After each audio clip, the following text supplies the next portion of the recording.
ចាសួស្តីបងប្អូនសិស្សានុសិស្សទាំងអស់គ្នាចាស្វាគមន៍មកកាន់វីដេអូចាមេរៀនបន្តទៀតរបស់យើងនៅក្នុងកម្មវិធី Excel ចាអញ្ចឹងសម្រាប់មេរៀនថ្ងៃនេះគឺយើងបន្តទៅអនុវត្តលំហាត់ចាអញ្ចឹងនៅក្នុងលំហាត់នេះចាតកតងជាមួយនឹងការគណនារោគទឹកលុយចាអញ្ចឹងចំណងជើងខាងលើនេះចាយើងប្រើអីដើម្បីទៅសេចាអញ្ចឹងដើម្បីសរសេរអក្សរចំណងជើងខាងលើនេះគឺយើងអាចប្រើប្រាស់នៅ text box ចាក៏ដូចជាប្រើនៅ word art យើងឃើញថាវាមាន style ឬក៏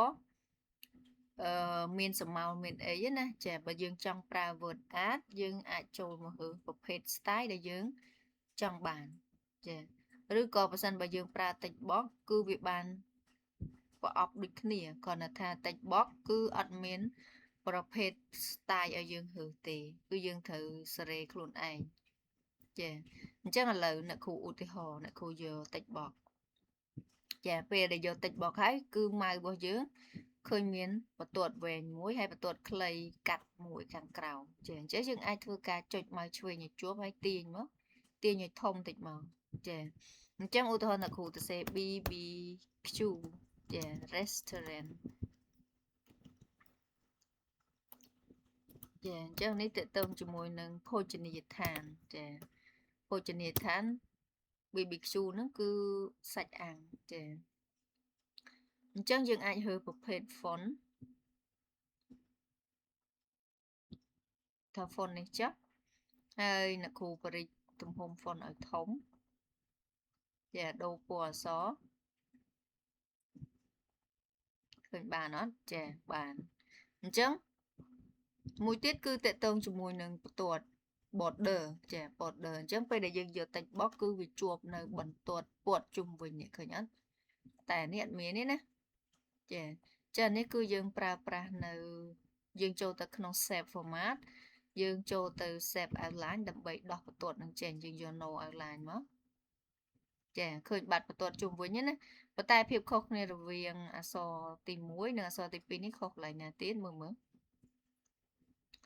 ចាគឺ background នៃអក្សរទី1ឃើញវាឆ្លុះទៅដល់បន្ទាត់ខាងក្រោយនេះឃើញមានបន្ទាត់ខាងក្រោយបន្ទាត់ row ឬ column ខាងក្រោយហ្នឹងឃើញប៉ុន្តែដល់ពេលនេះបាត់អញ្ចឹងមានន័យថានេះវាមាននៅ fill ផ្ទៃ background របស់ shape ហ្នឹងរបស់ text box ហ្នឹងឃើញអត់នេះវាមានផ្ទៃពណ៌សអញ្ចឹងយើងចង់បំបត្តិវាយើងចូលមកក្នុង shape fill យើងយក no fill ចាអញ្ចឹងឃើញថាវាដាច់អីអូខេអញ្ចឹងនេះរបៀបទី1ក្នុងការប្រើប្រាស់អក្សរដែលមានប្រអប់ text box នេះដែលយើងអាចធ្វើការទាញវាបានស្រួលផ្លាស់ទីវាបានស្រួលអញ្ចឹងណាវិធីមួយទៀតគឺយើងអាចយកនៅ word art ចាយក word art មកនេះយើងមើលឧទាហរណ៍ថា style មួយណាដែលយើងស្រឡាញ់ធនគូស្រឡាញ់ style នេះអញ្ចឹងពេលដែលយើងយកគឺវាបានប្រអប់ហើយវាបាននៅអក្សរនៅក្នុងហ្នឹងគេដាក់ថា your text here ចាទៅសេអក្សររបស់អ្នកនៅទីនេះចាអញ្ចឹងយើងធ្វើការលុបអក្សររបស់គេចោលមកចាបើយើងយក text box យើងត្រូវកែច្នៃខ្លួនឯងបន្ថែមទៀតប៉ុន្តែបើយើងយក word art គឺយើងចាហឺ font ហើយស្រាប់ចេញមកគឺបានបែបហ្នឹងតែម្ដងឃើញអត់ចាហើយអត់ត្រូវការដូរ fill ដូរអីខាងក្រោយទៀតទេ border ក៏អត់មានដែរគឺរួចជាស្រេចចាអញ្ចឹងនេះគឺអឺជាវិធីសាស្ត្ររបស់យើងតើយើងចង់បាននៅ tool មួយណាចាអញ្ចឹងអានេះគឺវាងាយស្រួលវាលឿនជាងអញ្ចឹងណាចាអូខេតោះអញ្ចឹងអ្នកគ្រូសូមលុបចោលវិញចានេះប្រហែលជាអាចប្រើ text box ចាយើងអាចដូរ font បាននៅថា font វារៀងស្ដើងពេកដាក់ឲ្យរៀងដិតជាងនឹងក៏បានដែរអូខេអញ្ចឹងតកតងជាមួយនឹងការប្រើប្រាស់ text box ក៏ដូចជា word art អ្នកគ្រូមានប៉ុណ្ណឹងតោះយើងចូលទៅមើលលំហាត់បន្តទៀតចាអញ្ចឹងនៅក្នុងលំហាត់នេះយើងមាននៅតារាងទិន្នន័យមួយដែលតារាងទិន្នន័យនេះគេរៀបរាប់អំពីមុខម្ហូបនៅក្នុងភោជនីយដ្ឋានមួយចាអញ្ចឹងកន្លែង choice order នេះគឺជាប្រភេទមុខម្ហូបនៅក្នុងហាងហ្នឹងចា ហើយ price each មានន័យថាតម្លៃរាយអានេះ Q order អញ្ចឹងអានេះគឺជាបរិមាណដែលយើងកំងឬក៏ឧទាហរណ៍ថានេះបងសរុបនៅក្នុង restaurant ហ្នឹងគេចង់ដឹងថាមួយថ្ងៃហ្នឹងគេលក់បានប៉ុន្មានសិតចាអញ្ចឹងអានេះគឺចាចំនួន order របស់គេចាហើយនេះ amount discount ជាមួយនឹង net amount អញ្ចឹង amount នេះគឺជាទឹកលុយឧទាហរណ៍ថា BBQ Barbie doll នេះចាតម្លៃវា$12.99ចាហើយ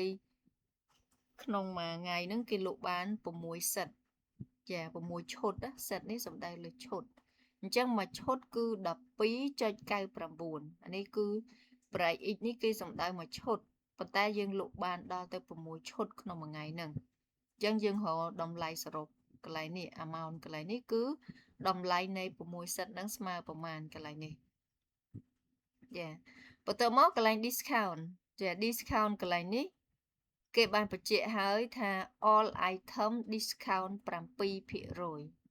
ចាអញ្ចឹងគ្រប់ទំនិញទាំងអស់នេះគឺ discount 7%ទាំងអស់ចាអញ្ចឹងយើងត្រូវរកទឹកលុយ7%នៃទឹកលុយសរុបកន្លែងនេះតាម7%ស្មើប្រមាណគិតឲ្យចេញជាលុយដុល្លារមកចាបន្ទាប់មក net amount ចា net amount កន្លែងនេះគឺសំដៅទៅលើទឹកលុយបន្ទាប់ពីបញ្ចុះតម្លៃ discount ហ្នឹងគឺបញ្ចុះតម្លៃណាចាអញ្ចឹងឧទាហរណ៍ថាយើងទិញគេអស់$100គេ discount $5កន្លែងនេះអញ្ចឹងនៅសល់ប៉ុន្មានចាអញ្ចឹងយើងធ្វើប្រមាណវិធីអីកន្លែងនេះចាអូខេតោះអញ្ចឹងយើងទៅមើលសំណួររបស់គេបន្តិចទៅចាអញ្ចឹងក្នុងនេះគេដាក់ថាចូលរកទឹកប្រាក់តាមមុខម្ហូបនីមួយៗនៅក្នុង column amount នេះគេដាក់បញ្ជាក់ហើយ amount ចាទី2ចូលរកទឹកប្រាក់បញ្ចុះតម្លៃ discount ចាដែលគេមាននៅទឹកលុយ discount គឺ7%ចាទី3ចូលរកទឹកប្រាក់បន្ទាប់ពីបញ្ចុះតម្លៃចាអញ្ចឹងគឺ net amount បន្ទាប់ពី discount អញ្ចឹងសរុបឃើញប៉ុន្មាន discount 7%នឹងស្មើប្រមាណហើយ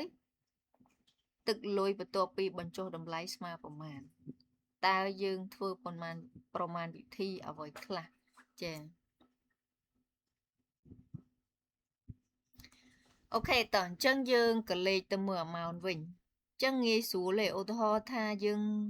ទៅទិញសភៅចុះសភៅមួយក្បាល2000រៀលចុះបើយើងទិញ10ក្បាលស្មើប៉ុន្មានយើងយកអីធ្វើអីចាមួយក្បាល2000 10ក្បាល20000ត្រូវអត់ចាយើងយកអីធ្វើអីបានឃើញ20000អូខេដូចកន្លែងនេះដែរចា price x តម្លៃក្នុងមួយសិតគឺ12.99ចុះ6សិតឃើញមែនចាអញ្ចឹងយើងយក12.99គុណជាមួយនឹង6មករួចចាអញ្ចឹងយើងស្មើអញ្ចឹងមុននឹងគណនាគឺយើងត្រូវដាក់សញ្ញាស្មើដើម្បីឲ្យ Excel ដឹងថាយើងកំពុងតែគណនាចាអញ្ចឹងត្រូវដាក់សញ្ញាស្មើតោះមកយើងចុចទៅលើ12.99ហើយដាក់សញ្ញាគុណចាជាមួយនឹង6បន្ទាប់មកយើងធ្វើការ enter ចាឃើញអត់77.94អញ្ចឹងវាយក12.99គុណនឹង6ឃើញប៉ុណ្ណេះហើយយើងត្រូវការគណនាខាងក្រោមទៀតអត់ចាយើងគ្រាន់តែទាញមកវានឹងអូតូ calculate ឲ្យតែម្ដងចាអញ្ចឹងវានៅខាងពេកអត់សូវស្អាតដាក់ចំកណ្ដាលដូចគេមកនេះចំកណ្ដាលនេះគឺចំកណ្ដាលនៃ column នៃ cell ចាឧទាហរណ៍ថា cell ធំបែបនេះវានៅក្រោមឃើញអត់ចុះបើអ្នកគ្រូចង់ឲ្យចំកណ្ដាលកន្លែងនេះទៀតធ្វើម៉េចនេះផ្នែកខាងលើ middle align ចាយក middle align មកចាឃើញចំកណ្ដាលតែម្ដងចាបើសិនបើ column យើង cell row របស់យើងតូចយើងមើលដឹងទេប៉ុន្តែយើងអាចដាក់ឲ្យចំកណ្ដាលតែម្ដងក៏បានដែរចា ok បន្ទាប់មកយើងទៅ discount ប៉ុន្តែឈប់សិនណាគ្រូសូមបញ្ឈប់បន្តិចសិនចំណុចសំខាន់មួយទៀតនេះយើងឃើញថា set នេះគេទៅសេចូលហ៎គេទៅសេចូលនៅក្នុង Excel ប្រសិនបើយើងឈរទៅលើ cell កន្លែងហ្នឹងហើយយើងមើលកន្លែងខាងលើនេះកន្លែង formula bar នេះណា formula bar នេះណាវាបង្ហាញតលេខ6ឃើញអត់មានន័យថាអក្សរ SET នេះគឺគេកំណត់ចាកំណត់បើសិនបើយើងទៅសេ6ហើយទៅសេ set បែបនេះ12.99 ចាអ្នកគ្រូសេបែបនេះណាហើយអ្នកគ្រូយកស្មើនឹង12.99ហ្នឹងគុណជាមួយនឹងនេះចាពេលដែលអ្នកគ្រូ enter មកឃើញ error អត់ចា error ចុះអានេះមិនអត់ error ចឹងចាអញ្ចឹងបើយើងឈរលើទៅលើ cell 6 set នេះយើងមើលខាងលើឃើញតែលេខ6អត់ឃើញ set ទេណាចាដល់ពេលយើងឈរលើរបស់យើងឃើញពាក្យ set ទៀតចាអញ្ចឹងនៅក្នុង Excel ប្រសិនបើយើងទៅសេអក្សរជាមួយនឹងលេខមានន័យថាលេខនេះគឺคล้ายទៅជាអក្សរតែម្ដងអញ្ចឹងនៅពេលដែលយើងគណនាធម្មតាអក្សរមិនអាចយកមកគុណជាមួយលេខបានទេគឺវាច្បាស់ជា error ចាបើសិនបើអ្នកគ្រូ double click កន្លែង6 set នេះឃើញចេញតែ6អត់តែ double click កន្លែងយើងគឺចេញទាំងអស់អញ្ចឹងអ្នកគ្រូសូមបង្ហាញពីវិធីកំណត់បន្ថែមអក្សរទៅលើលេខដើម្បីឲ្យយើងគណនាបានធម្មតាអញ្ចឹងចាអ្នកគ្រូឈរទៅលើលេខ6ចាប៉ុន្តែយើងអាចលុបអានេះចេញសិនលុបចេញសិនមកយើងចង់បន្ថែមចានេះឃើញពេលដែលយើងលុបវាចេញឲ្យអូតូវាចេញអ្នកពីក្រោយទៀតឥឡូវយើងយកធម្មតាសិនណាចាបើសិនបើយើងចង់បន្ថែមអក្សរនៅពីមុខឬក៏ពីក្រោយលេខដែលអត់ធ្វើឲ្យប៉ះពាល់ដល់ការគណនាទេយើងឈរទៅលើលេខហ្នឹងមកចាឧទាហរណ៍ថាយើងមានលេខប៉ុន្មានជួរនេះគឺយើងត្រូវ select ទាំងអស់ហ្មងចាតែឥឡូវអ្នកគ្រូឧទាហរណ៍តែមួយយើងឈរតែ6មួយមកតែបើមានច្រើនយើង select ច្រើនមកណាចាឧទាហរណ៍ថាប៉ុណ្ណេះចុះអញ្ចឹងអ្នកគ្រូ select លើលេខទាំងអស់ហ្នឹងមកហើយបន្ទាប់មកអ្នកគ្រូចូលមកក្នុងក្បាលព្រួញកន្លែង number នេះចាចូលមកក្នុង custom ចាចង់បានអីគឺចូលកន្លែងហ្នឹងតែម្ដងចាអូខេអញ្ចឹងដោយការពីវីដេអូមុនចាលេខ0យើងចូលមកក្នុងនេះគឺយើងមិនមែនចូលមកដាក់លេខ1លេខ2លេខ3អីទេគឺយើង format ដោយប្រើលេខ0ឬក៏សញ្ញាទ្រង់ជ្រូកចាប៉ុន្តែឥឡូវសូមប្រើលេខ0សិនណាចា0ចាលេខ01តំណាងឲ្យលេខមួយខ្ទង់ក្នុងករណីដែលយើងចង់បានតែលេខមួយខ្ទង់ទេអត់ចង់បាន06 05 08ទេដាក់តែ0តែមួយមកចាបើមានលេខមួយខ្ទង់គឺវាបង្ហាញលេខតែម្ដងចាយើងចង់បានអីទៀតចង់បានពាក្យថា set ពីក្រោយលេខត្រូវអត់ចាអញ្ចឹងអ្នកគ្រូដក clear បន្តិចដោយសារនេះមានដក clear អញ្ចឹងយើងដក clear ដែរហើយតមកយើងដាក់សញ្ញាថ្មិញកដុល2ដងចាអញ្ចឹងនៅចន្លោះថ្មិញកដុលគឺយើងសរសេរនៅអក្សរអ្វីដែលយើងចង់បានឃើញអត់ចាដាក់ប៉ុណ្្នឹងមកហើយអូខេបានអត់បានហើយអត់ប៉ះពាល់ជាមួយនឹងការគណនាទេលេខ error ឃើញអត់ចាឧទាហរណ៍ថាអ្នកគ្រូ copy អានេះដាក់សាកមើលដាក់តទៀតចាហើយអ្នកគ្រូទាញរូបមន្តទៅហើយទាញឲ្យហើយបានដែរអត់អីរូបមន្តនេះបើអត់មានអីវានឹងគណនាចេញ0ហើយចានេះដាក់ទៅកដាលដែរតោះឥឡូវអ្នកគ្រូដាក់អត់ទាន់ចេញសិតអត់ទាន់ចេញលេខអីទាំងអស់ឥឡូវអ្នកគ្រូដាក់5ចា5ហើយ enter មើលចាឃើញអត់នេះចេញសិតឲ្យអូតូហ្មង8ចា100ឃើញអត់ចាអញ្ចឹងនៅក្នុង Excel គឺងាយស្រួលបែបហ្នឹងងាយស្រួលមែនតើអញ្ចឹងសូមបងប្អូនអនុវត្តឲ្យបានច្រើនចា Excel គឺជំនួយការងាររដ្ឋបាលក៏ដូចជាការងារ account ខ្លាំងមែនតើចាអញ្ចឹងត្រូវតែហ៊ាន Excel ឲ្យចេះចា ok តទៀតតអញ្ចឹងទៅរក discount អញ្ចឹង discount យើងមានចំនួនភាគរយហើយគ្រប់ផលិតផលទាំងអស់គឺ discount 7%អញ្ចឹងយើងយកទឹកលុយហ្នឹងគុណនឹង7%តែម្ដងឃើញលុយ discount នេះចេះស្មើមកទឹកលុយហ្នឹងគុណជាមួយនឹង7% enter មកចាអញ្ចឹង7%នៃទឹកលុយសរុបគឺ5.46ទាញឆ្វោកចារួចបាត់ឃើញអត់ net amount ចាទឹកលុយបន្ទាប់ពី discount យើងយកអីធ្វើអីបានទឹកលុយនេះមកចាអញ្ចឹងដូចយើងទិញសភៅមិញហ្នឹងឧទាហរណ៍ទិញសភៅមួយក្បាល20000 10ក្បាលសំទោសមួយក្បាល2000 10ក្បាល20000ប៉ុន្តែគេបញ្ចុះតម្លៃ2000ឧទាហរណ៍អញ្ចឹងបងប្អូនត្រូវឲ្យគេប៉ុន្មានចា20000ដក2000ចេញនៅសល់ប៉ុន្មាននៅសល់18000អញ្ចឹងអានេះយើងធ្វើប្រមាណវិធីអីដើម្បីរក net amount ចាគឺដកត្រូវអត់ចាយើងដាក់ស្មើសិនបន្ទាប់មកយកទឹកលុយសរុបដកជាមួយនឹងទឹកលុយ discount មករួចរាល់បាទ enter ពងចានេះគឺទឹកលុយដែលយើងត្រូវឲ្យទៅគេយើងទៅទិញអីវ៉ាន់គេគិតឲ្យយើងចាឧទាហរណ៍ថាយើងទៅ restaurant មួយហ្នឹងដើម្បីធ្វើកម្មវិធីខួបកំណើតចាឬក៏កាត់ចំណងដៃអីចឹងណាចាអញ្ចឹងយើង order គេអញ្ចឹង order នេះ6ឈុត5ឈុត8ឈុតអីចឹងទៅ